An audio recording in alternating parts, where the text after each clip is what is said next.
예, 안녕하세요. 오늘 이제 우리는 14주차 성경 통독 이제 14주차 읽으려고 이제 함께 말씀을 나눠 보도록 하겠습니다. 이제 14주차면 다음 주가 이제 15주차여서 이제 90일의 큰 성경 통독 큰 여행이 이제 끝나가고 있는 거죠. 하원이는 다 읽었니? 옛날에 다 읽었지? 예. 항상 우리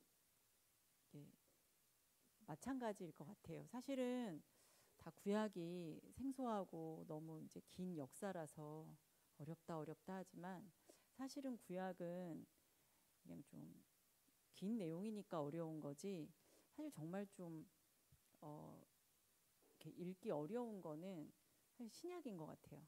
신약 말씀이 구약이 한 3분의 1 정도밖에 안 되지만 그 말씀이 그냥 이렇게 막 읽어내기에는 이게 참 더 어렵다 이런 생각이 듭니다.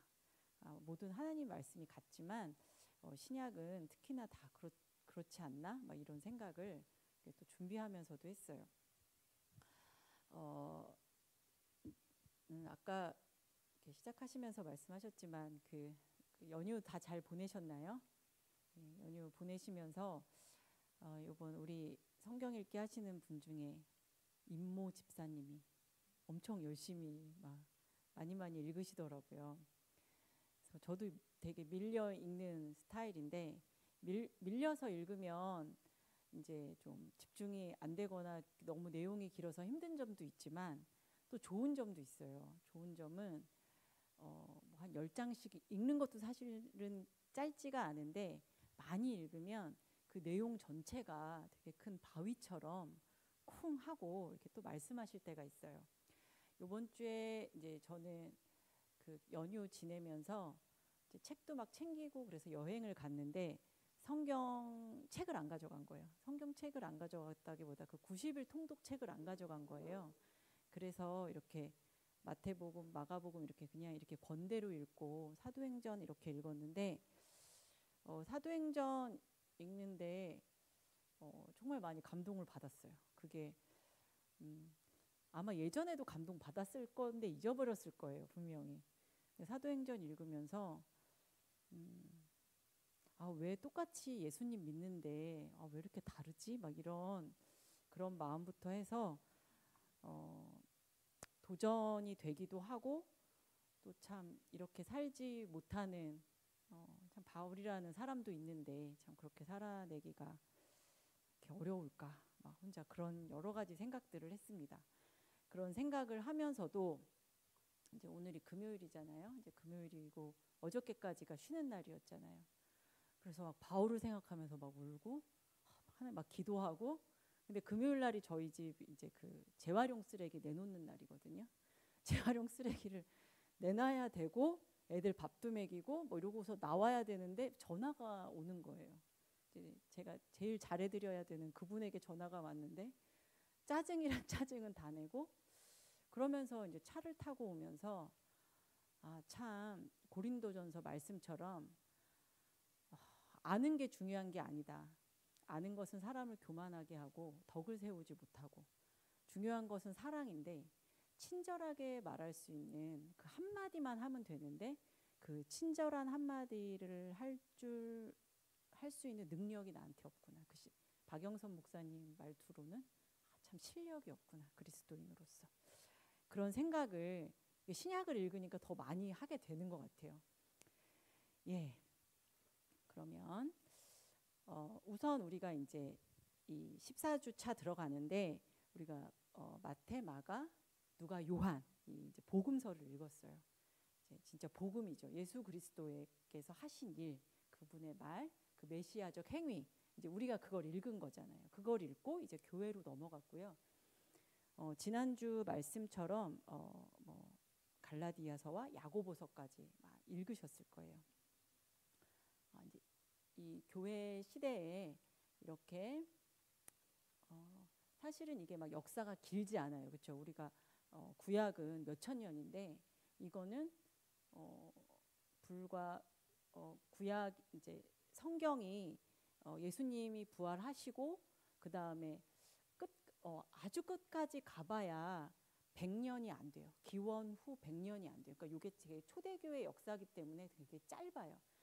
그리고 바울 서신도 바울이 회심하고 나서 갈라디아서가 제일 처음에 쓰였다. 그러니까 그게 10년 언간이거든요.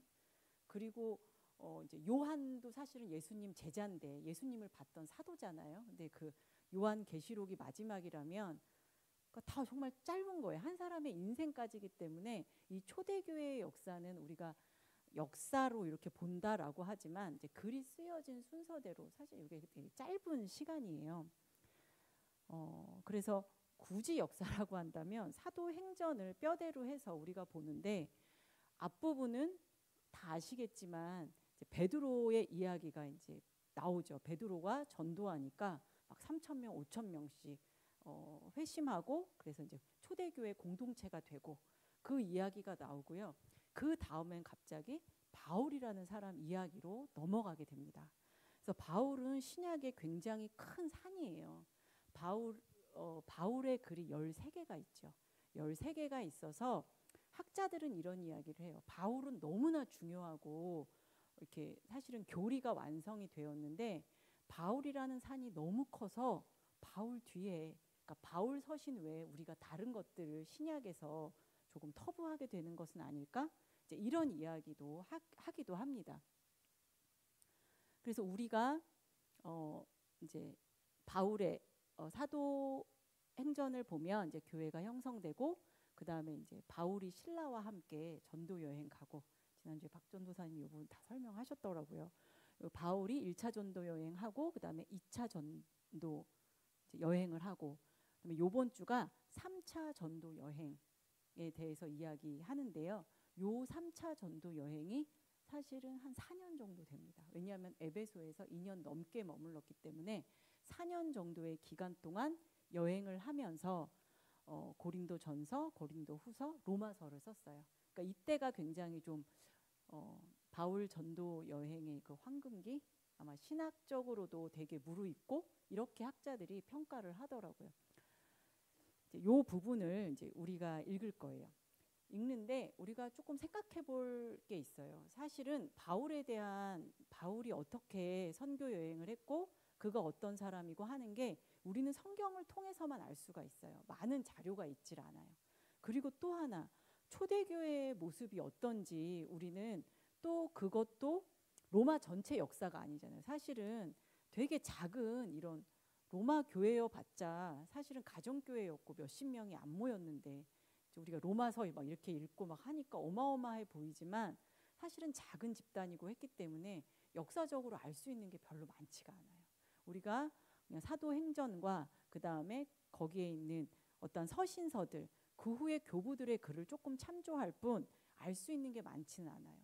그래서 우리는 사도행전을 읽고 뭐 갈라디아서 읽고 야고보서 읽고 그 다음에 데살로니가 전후서 읽고 뭐 고린도전서 후서 막 이렇게 읽기 시작을 하는데 우리는 당연히 그게 성경 말씀이니까 이거는 우리가 그냥 이렇게 읽는 거야라고 생각하지만 사실은 우리는 이때 분위기나 정황을 잘 알고 있지는 않다는 거예요.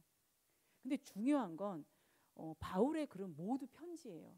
제가 빌립보서 이야기할 때도 잠깐 이야기했지만 이게 편지기 때문에 개인적이고 그 교회가 가지고 있는 특수한 상황이라는 게 있잖아요. 그래서 애들에게도 이제 그런 예를 잘 드는데 우리가 전쟁을 경험하지도 않았고 사실은 우리는 막 이렇게 배가 막 뭘 못 먹고 하던 시대는 좀 지나서 태어나셨잖아요. 그렇죠? 그런데 뭐 예전에 할머니들은 학교도 못 다니고 먹을 게 없었어. 뭐 예를 들어서 막 일을 해야 됐어. 그러면 정말 애들이 할머니 밥이 없으면 라면을 끓여 먹지 그랬어. 요즘 애들은 그렇게 이야기할 거 아니에요. 그렇죠? 그렇기 때문에 우리가 잘 이 상황을 모르고 그때 이야기를 들으면 하나도 사실은 이해를 할 수가 없어요.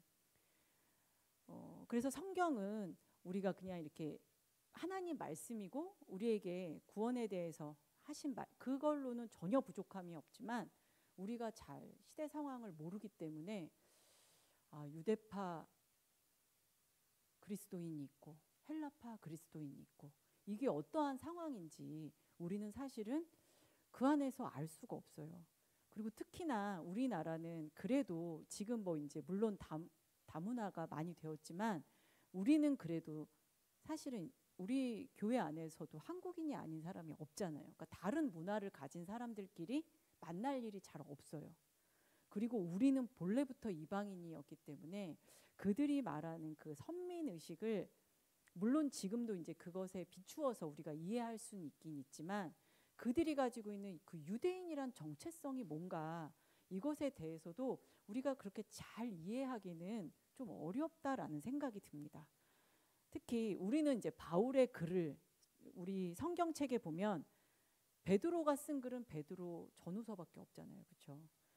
근데 사실 그 당시에 예수님이 부활하시고 난 다음에 최고의 사도는 누구였을까요? 누구였겠어요? 베드로죠. 그렇죠? 예수님의 수제자였기 때문에 사도 중에 사도는 아마 베드로였을 거예요. 베드로를 중심으로 초대교회가 분명히 모였을 거예요. 그래서 초대교회에서는 우리는 이 분위기를 뭐 저도 잘은 모르니까 그런데 이제 배운 바로는 바울을 분명히 사도로 인정하지 않았을 거다. 그래서 바울의 글들 앞에는 자신의 사도성을 굉장히 본인 스스로가 막 이야기합니다. 하나님께서 나를 택정하셨다. 이제 이런 이야기를 계속해요. 사도는 갈릴리에 있어야 했고 부활을 봐야 했어요. 근데 바울은 그렇지가 않잖아요. 바울은 교회를 핍박했던 자고 나중에 그가 빛 가운데 다메섹 도상에서 예수님을 만났어. 이렇게 얘기하니까 아는 거지. 바울은 그 12 제자에 있지 않았고 사도로 보기가 그 정통성이 어려웠어요. 그래서 우리가 그거를 조금 생각을 해야지 돼요. 그래서 우리가 이제 고린도 전후서를 볼 텐데 왜 이렇게 바울은 자기의 사도직에 대해서 이야기해야 되고 똑같이 이렇게 권위 있게 사도직을 행하는 데 있어서 왜 이렇게 그 어려움이 많았을까? 우리는 그것을 다는 알 수 없지만 조금 염두에 둔다면 읽을 때 도움이 될 것입니다. 바울이 제자가 아니었고 예수님의 제자가 아니었고 이제 부활을 목격하지 못했죠. 베드로 역시 예수님의 수제자였고 예수님하고 이제 3년 넘게 같이 있었잖아요. 그래도 베드로 전후서에 보면 베드로가 내가 예수님하고 있을 때 뭐 이런 이야기를 하지 않아요. 그들이 베드로가 가지고 있는 그 굉장히 큰 사실 그게 파워잖아요. 난 예수님 옆에 있었어.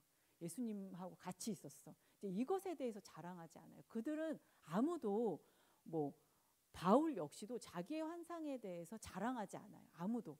하지만 사람들은 그것에 대해서 분명히 이야기했던 것 같아요. 만약에 뭐 우리도 예수님을 보지 않고 믿지만 누군가가 예수님을 진짜 봤다면 물어보고 싶지 않겠어요? 예수님하고 있었던 때 얘기 좀 해줘. 막 이런 거 얘기하지 않겠어요? 근데 베드로는 여튼 예수님의 제자였기에 가지고 있었던 그 사도성이 있었던 거죠.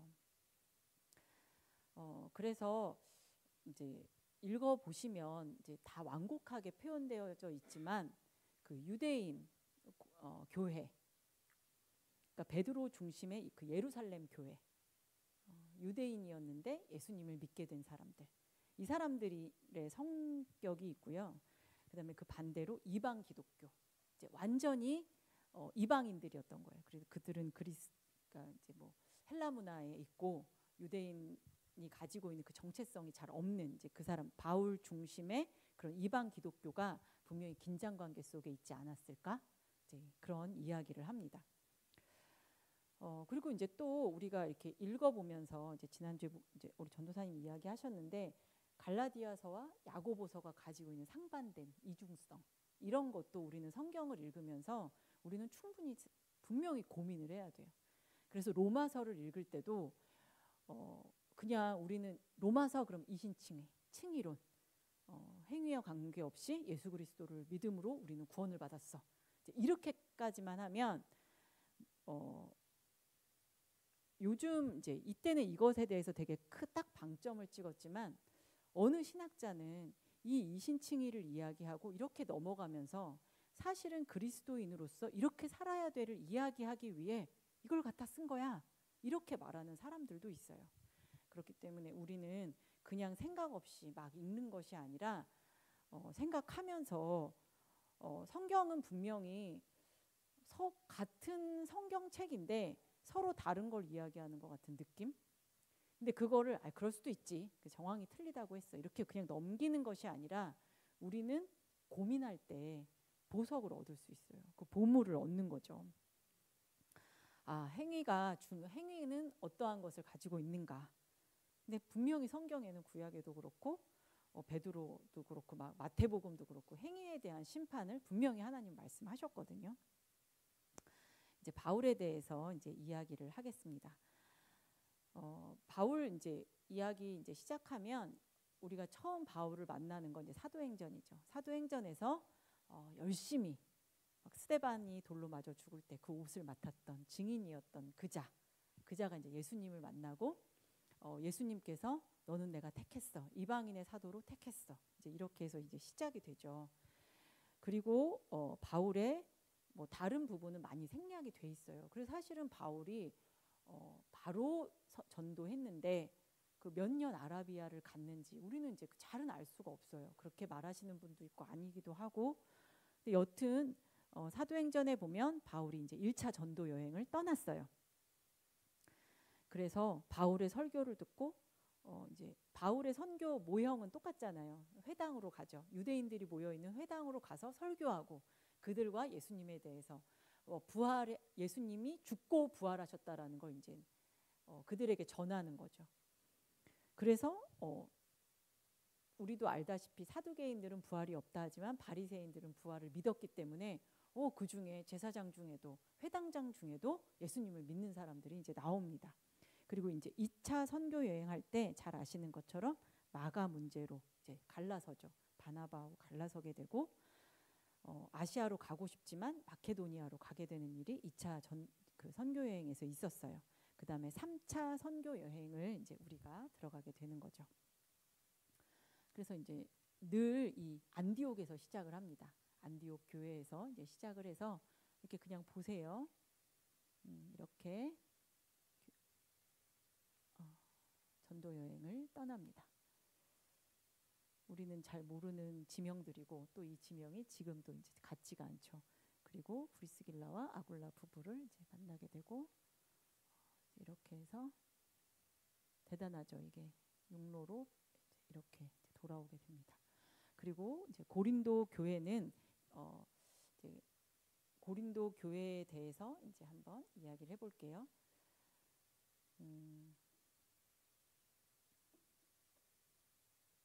고린도 전서는 뭐 갈라디아서나 아니면은 그 우리가 그다음 로마서나 뭐 이제 이렇게 보면 항상 이방인과 유대인의 문제가 나와요. 문제가 나오는데 고린도 전후서는 고린도 지역에 바울이 개척을 한 교회거든요. 그래서 여기는 다 이방인들이에요. 그래서 유대인과 이방인의 문제가 여기엔 나오지 않아요. 다만 어떤 문제가 나오냐면 순수한 이제 헬라 문화권에 있는 이방인들이 모여서 만든 교회가 가지고 있는 이제 문제들이 나오는 거죠. 근데 이게 약간 지금 현대 사회하고 많이 비슷해요. 헬라 문화 속에서 그리스도인으로 살아가는 어려움. 사실은 우리가 하나님 나라를 살아가고 하나님 나라의 시민이라고 하지만 세상에 나가서 살 때 아무 어려움이 없다. 이것도 문제죠. 그렇죠? 살아가는데 아무 지장이 없어. 그들과 나는 생각하는 게 똑같아. 그들이 원하는 걸 나도 원하고 뭐 살아가는데 아무 지장이 없어. 이렇다면 그게 문제고 헬라 문화 속에서 헬라인들이 그리스도인으로 살아가는 데는 분명히 문제가 있는 거예요. 헬라 문화는 그리스도 문화하고 이제 완전히 다르기 때문이에요. 이제 그 문제를 지금 바울이 이야기합니다.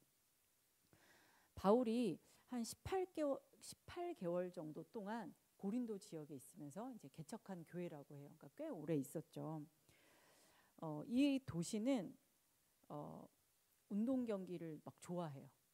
그래서 아주 거대한 운동 경기가 경련으로 벌어져요. 그러니까 아주 그 헬라 문화답죠. 그렇죠. 올림픽을 하고 막 이제 이런 큰 게임이 이제 벌어지고요. 그 다음에 경제적인 성장이 막 이제 신흥, 부자, 어떻게 보면은 막 이제 막 부자가 되어가는 이제 그런 신분 상승의 희망이 있는 그런 때였대요. 이 도시가. 그래서 그런 데는 어떤 게 있냐면 내가 기회를 잡으면 부자가 될 수 있어. 막 갑자기 막 신흥 부자들이 생기면 당연히 빈부격차가 생기고 그 안에는 그 불안함이 있죠. 그리고 경쟁이 심하죠. 이제 그런 이제 상황인 거예요. 그래서 고린도전서 이렇게 읽어보면 운동 경기 이미지를 바울이 자주 사용합니다. 왜냐하면은 이 사람들이 그렇게 이야기하면 알아들으니까. 우리가 축구나 야구 이야기할 때 이제 예화로 그걸 잘 들듯이 이때에도 너 운동 경기 하는 사람이 다름질 하잖아요. 그렇죠? 앞만 보고 다름질 하고 그 다음에 달릴 때 이렇게 갔다 이렇게 가? 아니지. 쭉 가지. 권투할 때 이 사람이 막 여기 치고 여기 쳐? 아니지. 보고 치지. 허공에다 치지 않지. 막 이제 이런 거를 이제 가져다가 이제 이야기를 하죠. 그래서 어떻게 보면은 이제 개인주의, 신분에 대한 강박, 극도의 경쟁. 그 시대가 우리하고 굉장히 많이 닮아 있어요. 닮아 있고 그래서 고린도 교회는 이제 빌립보 교회 같은 경우는 바울이 빌립보서 우리가 쫙 피면 막 환하게 웃고 있는 이제 바울이 딱 생각이 나요. 바울이 막 감사하고 막 좋아하고 막 그랬는데 이 고린도 교회는 바울의 근심이 있었어요. 말도 많고 탈도 많은 이제 그런 교회였죠. 근본적인 문제는 교회 안에 이제 분열이 있는 거예요.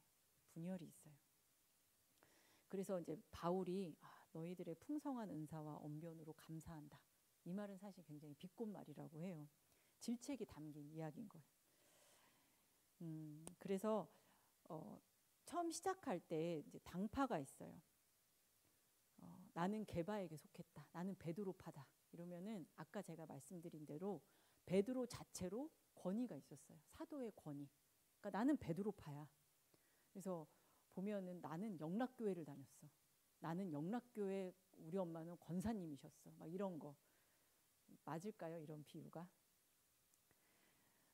그리고 이제 아볼로는 수사학, 언변, 성경에 능통했대요. 그래서 굉장히 탁월한 설교자였대요. 우리도 사실은 설교를 잘하는 분을 만나면 너무 좋잖아요. 그렇죠? 내가 막 이렇게 어떠한 영적인 어두움에 빠졌을 때 내가 성경을 스스로 보지 못하고 막 이럴 때 진짜 막 그 힘있게 설교 막 해주시면 사실 저도 이제 박영선 목사님 설교를 성경을 제가 못 읽을 때 꽤 많이 들었어요. 그때 너무 많이 도움이 됐어요. 그러니까 우리가 이제 그래서 좋아하잖아요. 그렇죠?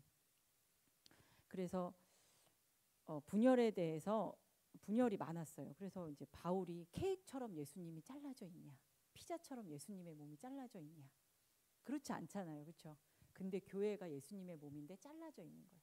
나는 베드로, 나는 나는 아볼로, 나는 그리스도파야. 막 이렇게 파가 막 잘라져 있어요. 그래서 이제 바울이 이야기합니다.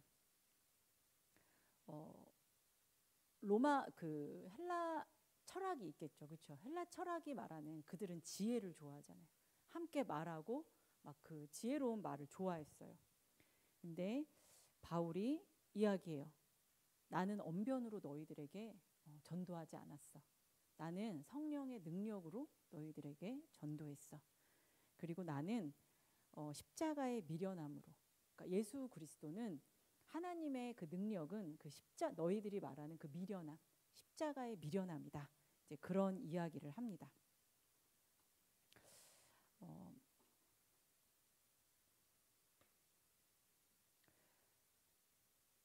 지혜를 이야기할 때 십자가의 도가 멸망하는 자들에게는 미련한 것이요 구원을 받는 우리들에게는 하나님의 능력이다.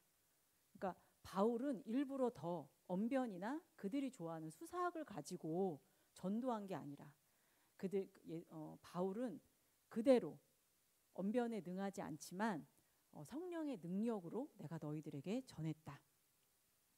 하나님의 미련한 것이 사람보다 지혜롭고 하나님의 약한 것이 사람보다 강하다.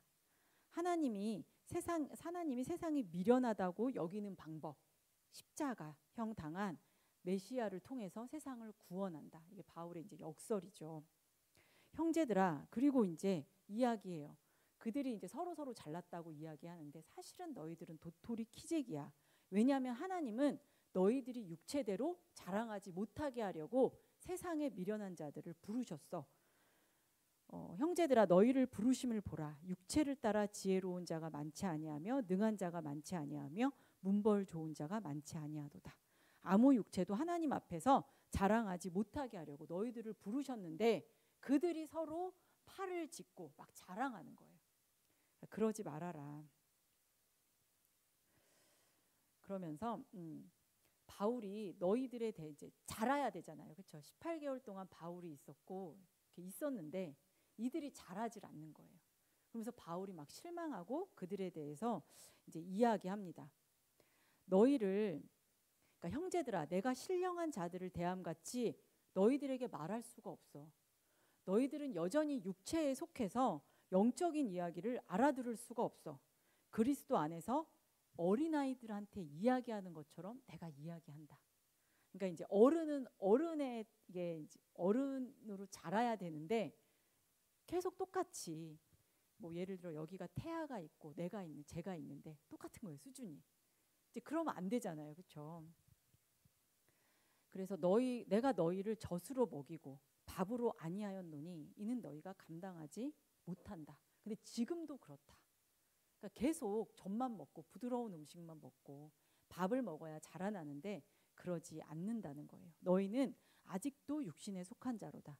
너희 가운데 시기와 분쟁이 있으니 어찌 육신에 속하여 사람에 따라 행함이 아니요. 그러니까 우리가 계속 분쟁하고 시기하고, 그러니까 어떻게 보면 사실 여기에서 자유로운가? 우리 교회가 자유롭기가 참 어려워요. 우리 안에는 시기가 없는 척, 분쟁이 없는 척 할 뿐 사실 너무나 고린도 교회하고 닮아 있죠. 그리고 아볼로는 누구고 바울은 누구야. 우리는 사역자고 우리는 그냥 물을 줄 뿐이고 자라나게 하시는 이는 하나님이신데 너희는 지금 무슨 말을 하고 있는 거냐. 그러면서 이제 막 여기서 이런 말이 나와요. 너희는 너희가 하나님의 성전인 것과 하나님의 성령이 너희 안에 계시는 것을 알지 못하냐. 그러니까 여기서는 교회 공동체로서의 성전을 말씀하시는 것 같아요. 개인이 아니라. 누구든지 하나님의 성전을 더럽히면 하나님이 그 사람을 멸하신다. 하나님의 성전은 거룩하니까 너희도 그렇게 해라. 그러니까 이 공동체 자체가 하나님의 성전인데 나누면 안 되잖아요. 시기하고 분쟁하고 이렇게 육체로서 자라나지 않으면 안 된다라는 말을 이제 이렇게 바울이 이야기하고 있습니다. 우리가 하나님의 성전이기 때문에 이 안에서는 분쟁이나 다툼이 없어야 한다. 그러면서 이제 바울은 또 이제 자기의 사도직에 대해서 또 이제 여기에 이제 또 이렇게 이야기를 해요. 그러면서 너희는 참으로 잘났구나. 이게 제가 말하자면 너희는 참 잘났구나. 나는 참 비천하다. 이제 이런 말을 하면서 바로 이 시각까지 이제 바울 자신이 사도직을 행하면서 어떠한 일을 당했는지를 이야기하는데 우리가 줄이고 목마르고 헐벗고 매맞고 정처가 없어. 이제 어디에 갈 곳이 없고 친히 손으로 일을 하고 그 다음에 박해를 당하고 비방을 당하고 그래서 우리가 지금 더러운 것과 만물의 찌꺼기 같이 되었다. 이제 바울이 이 교회를 섬기면서 바울 자체는 너무나 이제 비천해졌죠. 근데 그들은 자꾸 높아지고 있는 거죠. 그러니까 바울이 너희들은 잘났고 나는 자꾸 이렇게 비천해지는구나. 그러면서 내가 이걸 쓰는 건 너희들을 부끄럽게 하려고 하는 게 아니라 내가 너희를 사랑하기 때문이야. 근데 바울의 말이 참 놀랍고 부끄러운 것이 이런 데 있는 것 같아요. 이런 말이 아니라 우리가 교회에서 보면 스승이 많잖아요. 그렇죠? 우리를 가르치는 사람은 되게 많아요. 다 말도 잘하고 많아요. 근데 예수 안에서 내가 복음으로 너희를 낳았다. 내가 너희들의 영적인 아버지다. 바울은 이렇게 이야기를 해요. 근데 이게 바울의 그 사도직을 이야기할 때 이게 참 놀라운 것 같아요. 사실은 가르치고 선생된 자는 많은데 사실은 내가 너희의 영적인 아버지야. 내가 너희를 낳은 것처럼 이렇게 살아간다라고 말할 수 있는 그런 게 있는지. 그러니까 저 역시도 참 이것은 그러면서 만약에 이 말을 하지 않고 바울이 내가 너희들에게 매를 가지고 갈까? 이렇게 말을 하면 뭐예요? 이렇게 말하시면 안 되죠. 너무하신 거 아니에요? 막 목사님 이러시면 안 되는 거 아니에요? 그럴 텐데 바울은 내가 너희의 아버지이기 때문에 내가 너희들에게 매를 가지고 갈까? 내가 너희에게 어떻게 갈까? 사랑과 온유한 마음으로 나아갈까? 이제 이렇게 이야기해요. 그러면서 이제 이 교회 안에는 우리가 상상도 할 수 없는 그 윤리적이지 않은 일이 있었어요. 왜냐하면 이들이 헬라인이기 때문이에요. 헬라인들에게는 자유가 있었어요. 그래서 제가 이제 나중에 어른들만 볼 수 있는 영화인데요. 그 로마라는 그 드라마가 있어요. 그 영국에서 만든 드라마인데 나중에 한번 보십시오. 보시면 그 시대를 좀 이해하시는데 도움이 돼요. 그때는 어떤 성적인 뭐 이런 것에 대해서 뭐가 없어요. 그러니까 정말 그것을 다 자유해요. 근데 이것이 교회 안에서 들어와서도 이렇게 하는 거예요. 그러니까 그들끼리는 이게 아무 문제가 안 되는 거예요. 그러니까 뭐 예를 들면 이게 여기에 맞는 말인지 모르겠어요. 다 부동산으로 부를 축적하잖아요. 지금 다 사고. 그래서 왜 나는 그때 이걸 청약을 안 했을까? 막 이제 이런 나는 왜 그때 그런 걸 하나도 몰랐을까? 저는 요즘에 그런 생각을 좀 하는데 예를 들어서 모두가 집을 사서 팔고 집을 사서 팔고 뭐 이제 이런 시대에 이건 예입니다. 정죄받으라고 하시는 게 아니라 그런 시대에 어느 목사님이 이제 이렇게 설교하시는 거예요. 만약에 빚을 내서 뭘 사지 마십시오. 사랑의 빚 외에는 지지 마십시오. 그것으로 부를 축적하지 마. 이렇게 만약에 설교했어요. 이게 세상과 맞지 않잖아요. 영끌을 해서라도 우선 집을 사서 이게 나중에 못 사고 이게 더 높아지면 팔아서 이걸 갚으면 되는데 뭐 이제 그렇게 생각하잖아요. 근데 어느 목사님이 그렇게 설교를 했다고 해보세요. 세상에서는 이게 법에 저촉되는 것도 아니고 이게 지혜로운 건데. 근데 그 목사님 교회가요. 이게 진짜 있는 일이거든요. 이게 되게 그분이 개척해서 오래 하셨어요. 10몇 년 하셨는데 진짜 집을 산 성도가 없대요. 왜냐면 목사님이 빚내서 집을 사지 말라 그래서. 그래서 저는 그 설교가 대단한 게 아니라 그 성도분들이 난 너무 대단하다는 생각이 들어요. 딱 한 명이 샀대요. 왜냐하면 부모님이 너 이러다 망한다. 그래서 어쩔 수 없이 한 가구만 샀다는 거예요. 다 전세 살아요. 그 집. 그래서 저는 그 성도분들이 정말 대단하다. 막 이런 생각을 했어요. 이게 맞는 예인지는 모르겠지만 세상에서는 이게 아무 일도 아닌데 이게 교회까지 들어온 거예요. 그래서 누가 계모하고 같이 사는 거예요. 그래서 이거를 아니 너네 이 일이 있다고 쳐. 근데 왜 교회가 가만히 있는 거지? 이걸 가지고 이제 막 바울이 화를 냅니다. 그리고 교회 안에서 성도 간의 법적인 소송이 있는 거예요. 근데 저는 이 문화를 잘 모르지만 제가 이제 예전에 배웠던 기억을 좀 더듬어 보자면 이때는 소송이 너무 많았대요. 그래서 이때 최고는 뭐냐면은 수사학이잖아요. 언변. 근데 이 사람한테 이기기 위해서는 술수와 거짓말을 해도 상관이 없는 거예요. 이제 이 소송에서 이기면 되는 거예요. 이기는 게 이건 거예요. 근데 이게 교회 안에서 사람들끼리도 그렇게 하는 거예요. 힘이 있는 자가 이제 우리가 보면은 이거는 계란으로 바위치기야 이런 소송들이 있잖아요. 힘 없는 사람은 변호사 비용을 생각하면 소송을 못 합니다. 그 소송하는 자체가 너무 지리한 싸움이 되는 거예요. 그러니까 웬만하면은 그냥 내가 포기하고 말지. 이제 이런 게 법적인 소송이잖아요. 근데 그런 게 교회 안으로 들어왔다는 거예요.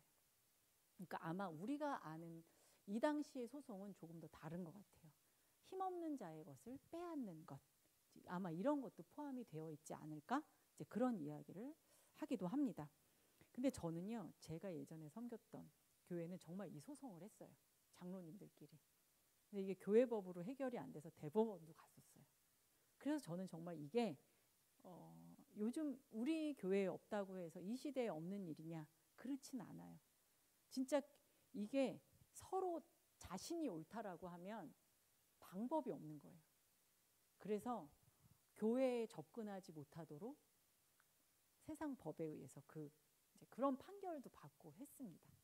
그러니까 바울이 그렇게 이야기하는 거예요. 얘들아, 이거 해서 이기고 싶어? 그냥 사기를 당해라. 이거를 믿지 않는 자 앞에 가서 이 송사를 하고 싶냐? 이제 근데 이 송사가 교회 안에 있었던 거예요. 이게 참 얼마나 마음이 아픈 일입니까? 그리고 이때 이제 이제 헬라 문화권 안에 이제 우리가 말하는, 여러분들도 이렇게 가다 보면은 그 과학 잡지 같은 데에서 나오는 게 있어요.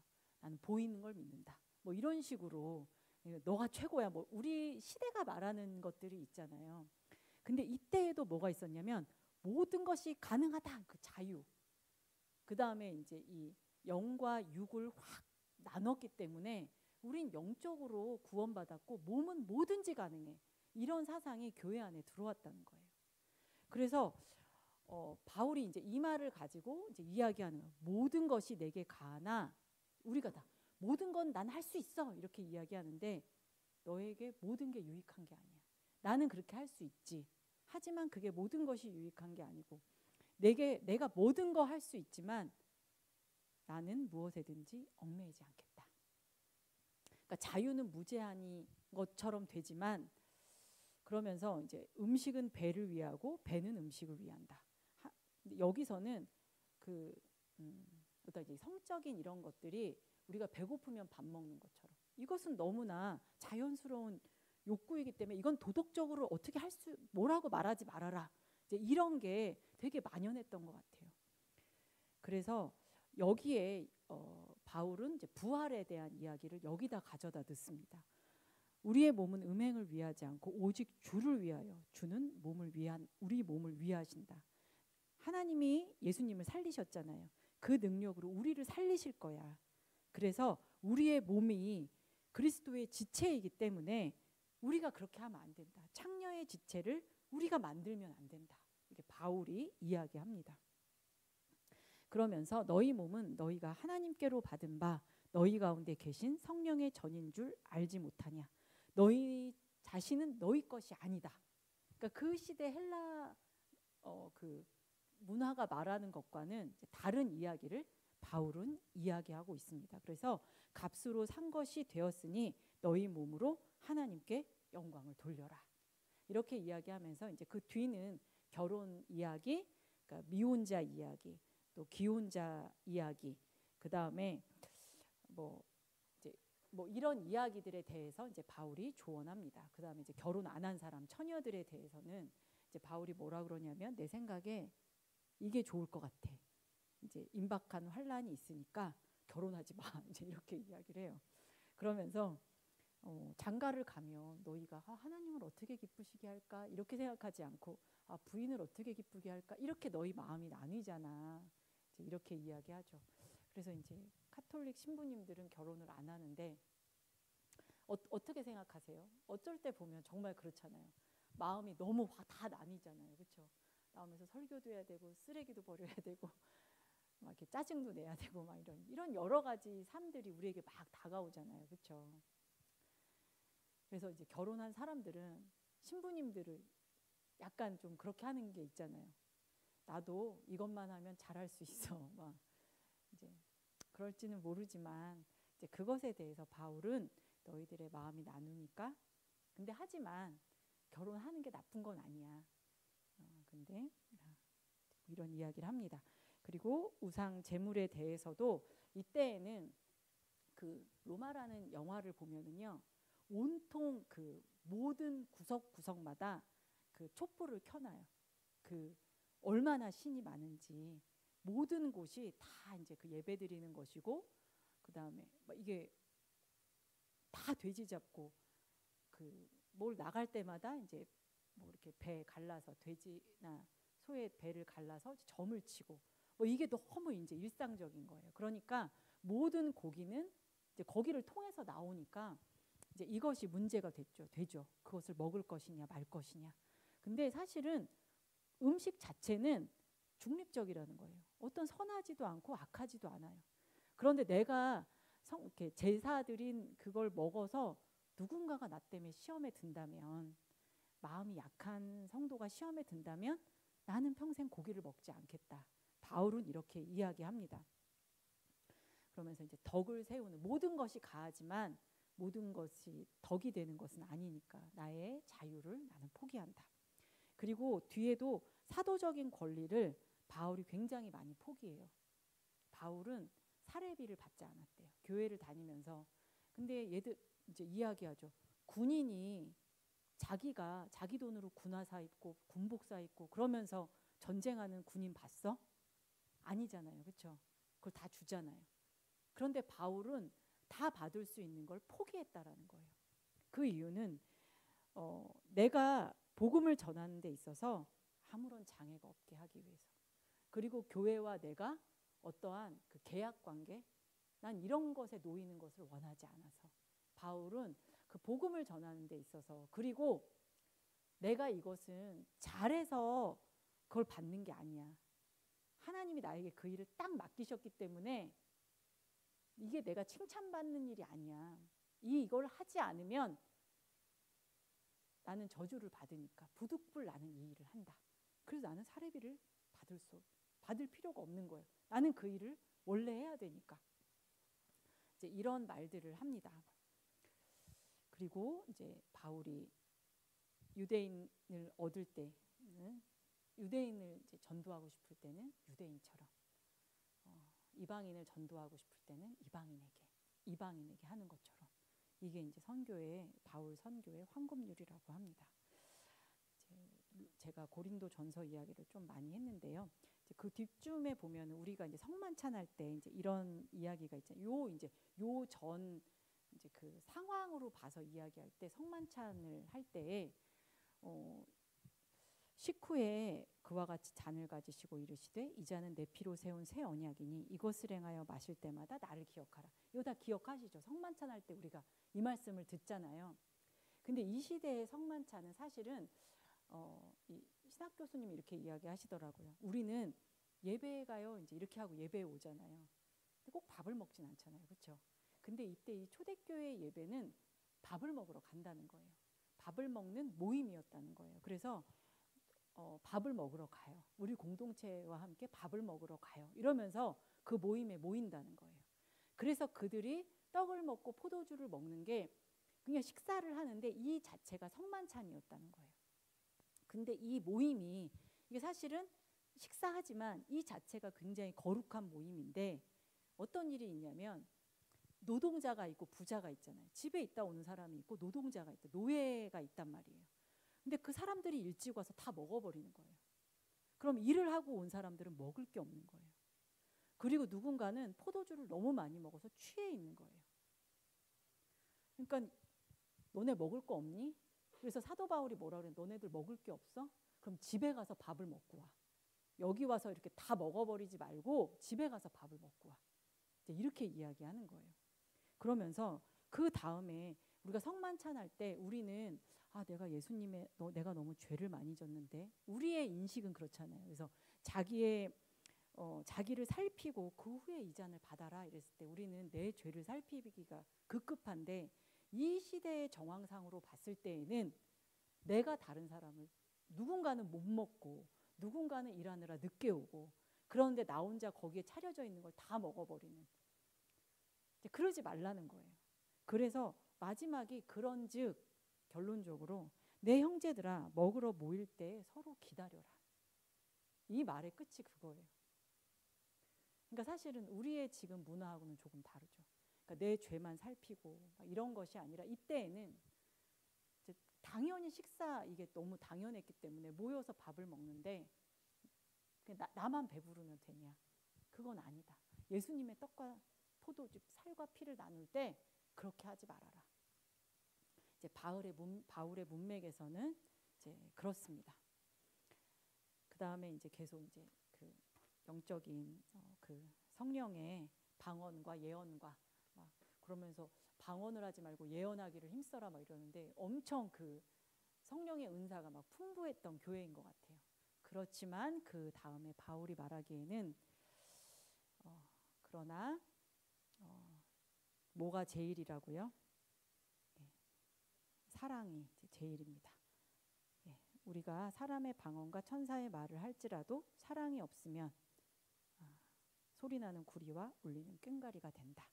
이렇게 하고 우리가 이제 너무 잘 아는 예수님의 장사 되시고 부활하신 요 이제 원 복음을 이제 전하는 이제 그 내용으로 나오고요. 이 고린도 후서는 이제 읽어보시면 아실 거예요. 바울이 자신의 사도직에 대해서 이제 변호하고 그 다음에 공격을 받아요. 그 사람은 글은 괜찮아. 무게가 있어. 근데 만나면 힘이 없어. 늘 고난을 당해. 그 사람은 사도가 아닌 것 같아. 이제 이렇게 공격을 하는 거예요. 그러면서 바울이 자신의 약함을 자랑한다고. 굉장히 역설적이죠. 나는 그리스도 안에서 나타내기 위해서 나의 약함을 자랑한다. 내가 약할 때 그리스도가 강하게 나타나기 때문에 나의 약함을 자랑한다. 이렇게 바울이 이야기합니다. 그래서 바울이 가지고 있는 뭐 자세하게는 모르지만 병이 있었는지 그 육체의 약함이 있었죠.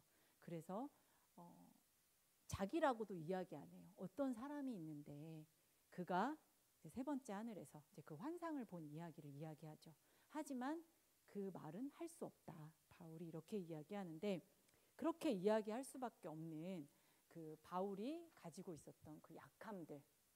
그런데 놀라운 건 그 사실은 권위를 가지고 있는 게 베드로인데 베드로가 쓴 글은 하나밖에 없잖아요. 그렇죠? 그리고 다른 사람들 글이 그러니까 물론 요한서가 있고 요한계시록이 있지만 참 연약하고 사도로 인정받지 못했던 그 바울의 글이 정경 안에 들어와서 사실은 이렇게 그게 있죠. 그 교리를 형성하고 예수님의 그 복음을 우리에게 해석해주는 그 글이 되었다는 것은 참 이것이 참 하나님의 역설인 것 같아요. 그래서 우리는 우리 한국 우리도 그래요. 참 권위 있고 아버지 같고 막 설교도 막 엄청 막 이렇게 하는 당연히 이제 그런 사역자를 좋아하겠죠. 꼭 야고보서처럼 저 사람은 뭐 행위가 없어. 답뻥이야. 막 이렇게 우리는 판단을 하잖아요. 이게 진짜 이렇게 바뀌어야 되는데 그런 생각이 듭니다. 로마서는 제가 몹시 잘 알지만 시간이 너무 많이 지나서 제가 로마서는 엄청 잘 알지만 이제 다만 이제 로마서도 당연히 편지잖아요. 쭉 그 논문인 것 같지만 사실은 편지예요. 바울은 로마에 가기 원했고 그래서 이제 자기가 개척한 교회가 아님에도 불구하고 편지를 보내고 그다음에 나는 로마 너희 교회의 도움을 받아서 스페인에 가고 싶어. 이런 말을 써요. 그러니까 목적이 있어요. 그리고 또 하나 자기가 개척한 교회가 아님에도 불구하고 로마서를 쓴 이유는 그리고 이제 그 우리의 이신 칭의를 쭉 쓴 이유는 썼기 때문에 우리가 이제 그 복음의 정수를 들을 수 있는 거죠. 이때 이 로마 교회는 유대인이 이렇게 분명히 처음에 이제 시작한 것 같아요. 유대인으로.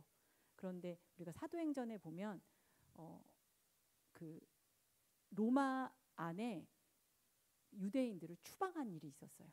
그래서 브리스길라와 아굴라가 로마에서 나온 그 이야기가 사도행전에 나오거든요.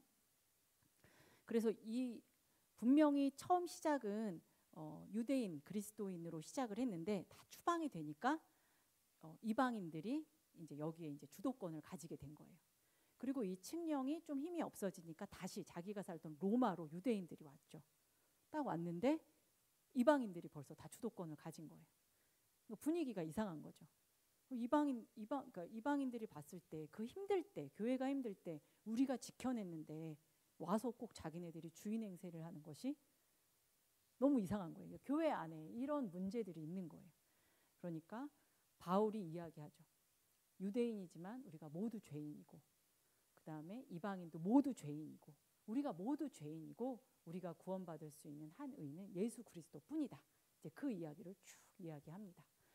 그래서 그러면서 우리 은혜의 왕노릇 이제 5장에 로마서 5장에 이제 나오죠. 그 말씀이.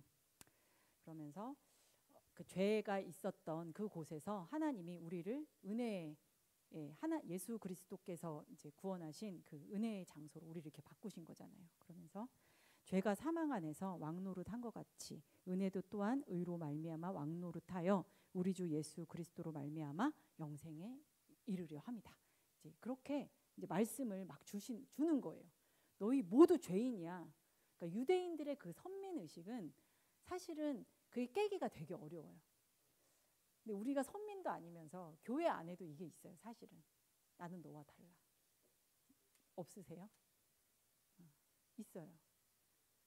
그러니까 사실은 이건 자기가 알기 어렵지만 그 주도권을 놓지 않으려는 게 우리 안에도 있어요.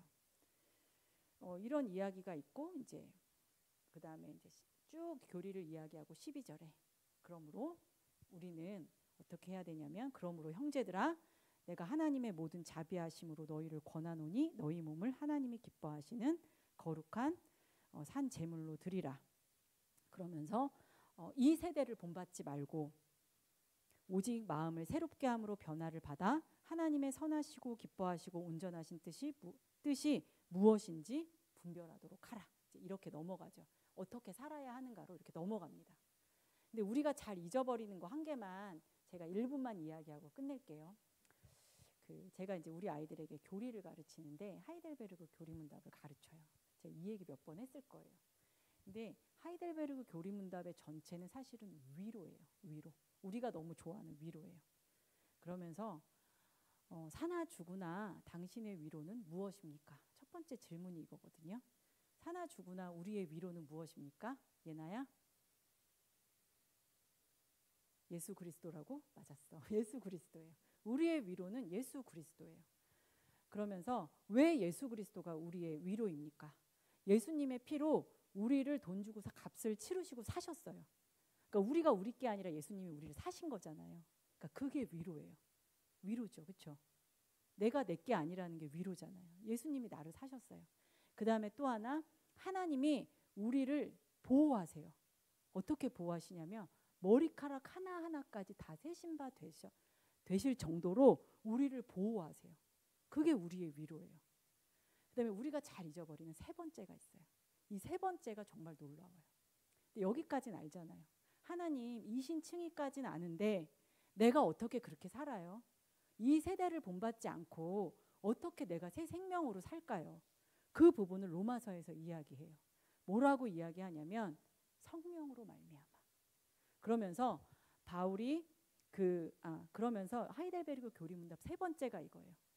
내가 하나님을 사랑할 수 있도록 다윗이 그 기도를 하잖아요. 성령님을 걷어가지 마시라고. 내 안에 자원하는 마음을 걷어가시지 말라고. 근데 성령님께서 하나님을 사랑할 수 있는 마음을 주신대요. 그리고 기쁘게 그분을 섬길 수 있는 마음을 성령님이 주신대요. 그러니까 이게 우리의 위로라는 거예요. 근데 그 이야기가 로마서 요 부분에 나와 있어요. 6장, 7장, 8장 이 부분에 성령님께서 그 일을 도우신다는 거예요. 이게 너무 놀라운 위로 아닙니까? 그래서 우리가 이신칭이 구원 받은 거 알겠는데 내가 새로운 피조물로 하나님이 기뻐하신 산 제물로 이렇게 살아가는 게 너무 어려워. 우리가 성령님을 너무 많이 잊어버리기 때문이에요. 그래서 싸우고 내가 다투고 짜증내고 비방하고 그 다음에 성령님께 가야 되는데 우리가 그걸 잘 하지 않잖아요. 자책하고 끝나잖아요. 하나님 이 말씀이 진짜입니까? 성령님 진짜 제 안에 계셔서 내가 하나님을 사랑할 수 있도록 그렇게 나를 인도하시는 게 맞습니까? 그러면서 정말 기도해 보세요. 놀랍게 성령님이 제 마음을 바꿔주시는 거예요. 하나님에 대한 자원하는 마음으로. 자원하지 않는데 우리가 어떻게 봉사를 합니까? 정말 미치고 죽을 노릇인 거죠. 근데 우리에게 하나님이 자원하는 마음과 하나님을 사랑하는 마음을 주신다고 그 교리문답에 나오는데 그 교리가 바로 이 성경에서 나온 거잖아요. 로마서에서 나왔나 봐요. 이 이야기를 읽어 가시면서 사실은 이런 걸 느끼셔야 돼요. 사복음서를 읽다가 탁 바울의 글을 읽으면 사실은 굉장히 낯선 걸 사실은 느껴야 돼요. 근데 우리는 늘 읽던 거고 난 원래 성경을 모르니까 그냥 읽잖아요. 그래서 하지만 이 베드로서에서도 바울의 글은 어렵다 이렇게 돼 있어요. 어려워요. 그건 너무 당연한 거예요. 그러니까 이 어려운 글을 근데 그때그때마다 하나님이 분명히 깨닫게 하시는 게 있거든요. 그래서 로마서를 전체 다 못한 것이 너무 아쉽지만 사실은 제가 잘 몰라요. 그런데 성령께서 이것을 도우신다라는 말은 우리에게 너무 큰 소망이 됩니다. 그래서 하나님이 우리를 새로운 피조물로 만들어 가시고 그 선상에 그 방향으로 쭉 끌고 가신다는 그 소망을 또 같이 발견하면서 읽으시는 한 주가 되기를 바랍니다. 우리 죄송합니다. 제가 너무 길게 한 것 같아요. 예, 찬양하고